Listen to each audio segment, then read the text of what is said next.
sick, what do you think was more important to him? I think,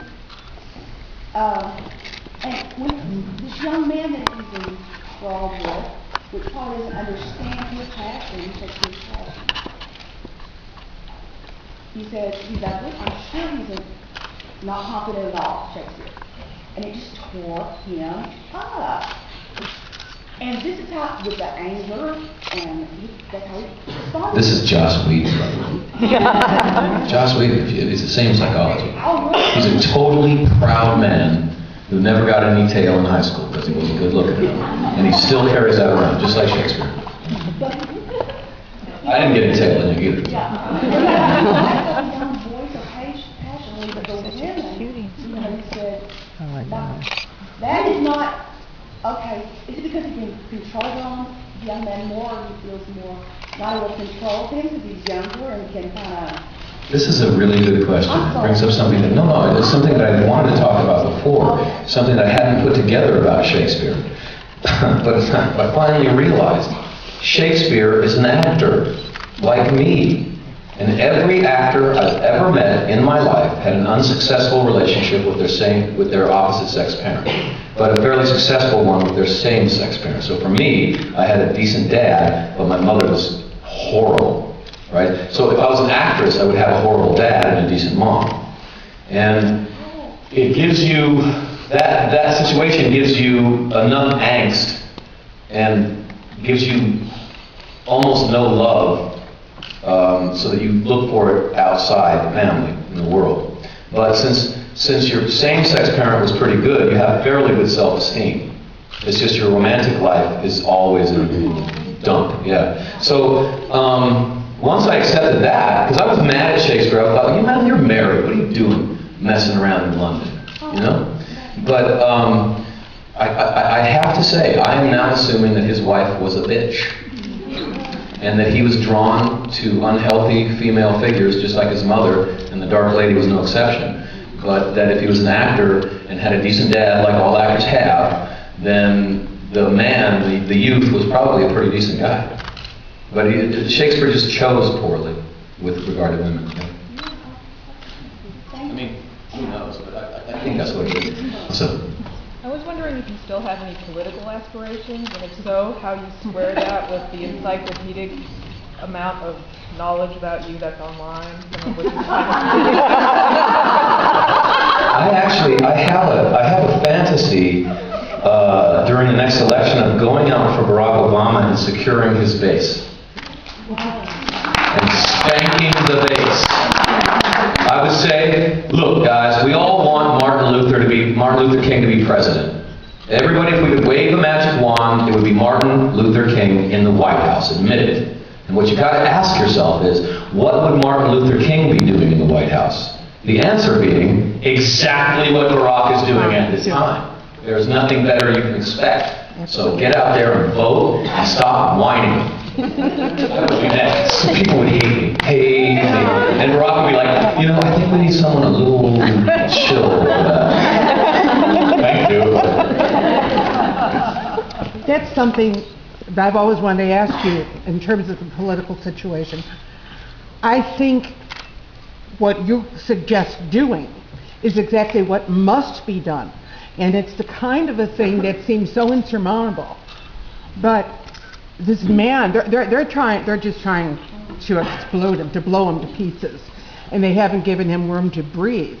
And any of us who really look at him and see what we think he's trying to accomplish have to be out there. Yeah. And we have to do that. So you start it, and we'll follow it. But you got to do something. I'm very serious about that. Because I'm very we're very lucky right now because the right is split. I'm very troubled. The left has been split for a long time, but the right is now split in half, and they will never get back in office because the moderate side of the Republican Party is now being corded off to the right by these teabaggers. Mm-hmm. Put them right on the cheek there. So the Republican Party is just like, okay, we'll go right. They love going right anyway, so they'll go all the way right. But what they don't realize is that will only get them 25% of the votes. Yeah. that if you're going to win an election, you have to get 51% of the vote, so you have to get a platform that's going to address issues that half of the people care about, and they've completely lost that. I don't know even what they're thinking, I really don't. Yeah, they would rather blow up America than think about not winning the next election. It's insane. I mean, they really ought, they all should be brought up on treason. We're at war. Yeah, I'd like to get some shells. Absolutely. Brendan? 2 questions. One of them is rather quirky and fun. Good. Of Newton's laws, which is your favorite of physics? That's a fun one. The next one is, since you're into string theory, where does gravity fall? What? Where does gravity fall in string theory? It doesn't. That's the big mystery. Where does gravity come from? What makes it, the 2 big mysteries, as far as I can tell in string theory, is what creates mass. Like, why does this weigh anything? We haven't figured that out yet. We're looking for called the Higgs boson particle, because every effect that we see, whether it be electromagnetism or whatever it is, there's an associated particle with that. So we're looking for a particle that gives everything else weight. And that's why it's one of the big reasons they built the Large Hadron Collider in Europe, trying to find this particle. They don't know if they will. A lot of scientists are more excited by the proposition that they won't find it, which means everything's up in the air. We don't know anything anymore. My favorite Newtonian principle would be for every action there's an equal and opposite reaction. I think that's just beautiful. Yeah, it's like politics. What's up? Hi. Love the sonnets. Good stuff. So glad to hear that again. Shakespeare emphasizes, and I think in the ones you chose, you emphasize a lot, the idea of the young man in particular living on through the poetry, though he won't live on in his flesh, obviously. In Shakespeare's day, say, there was poetry and maybe portraiture were the ways that you could continue beyond your own death.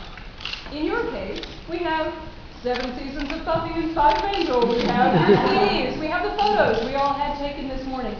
Do you think that you're any more truthfully or accurately represented? Do you think there's any long-term, poetry to that, equivalent to the longevity that Shakespeare has given a young man, or do you think modern media are not at all comparable?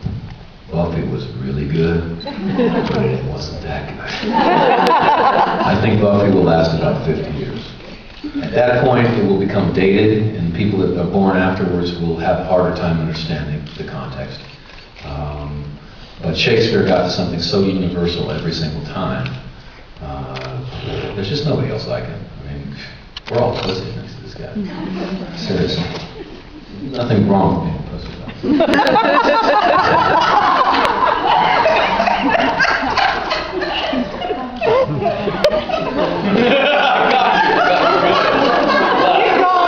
Earn my meal ticket tonight. What's up? There was a lot of reference to time and various means of time. Just a general question: do you consider yourself a procrastinator, or do you kind of use time wisely and can do a whole lot in a little bit of time? I can do a whole lot in a little bit of time, but I always whine about it. How much I have to do today. But I can actually get a lot done in a day. And I don't like to procrastinate, because by not doing it, then I have to worry about it. So it ends up being a lot more toil for me inside my head than if I just get it done. And good for noticing. That was Shakespeare's favorite word. It is the word that used more than any other, except for the and of. But the big word is time. And I was told that in Juilliard, whenever you hit that word in Shakespeare, give it everything you can. Time. Yeah, because it was something that Shakespeare thought about a lot. Because he realized that his talent was immortal, but his body was not. So time was a real problem for him. I mean, he was so prolific. He wrote so many plays, and most of them are very good. Some of them are horrible, but Pericles. But I have to think that he was just like, God, give me just 5 more years. Don't kill me yet, because I've got another 30 plays in me here. And so he was racing against time.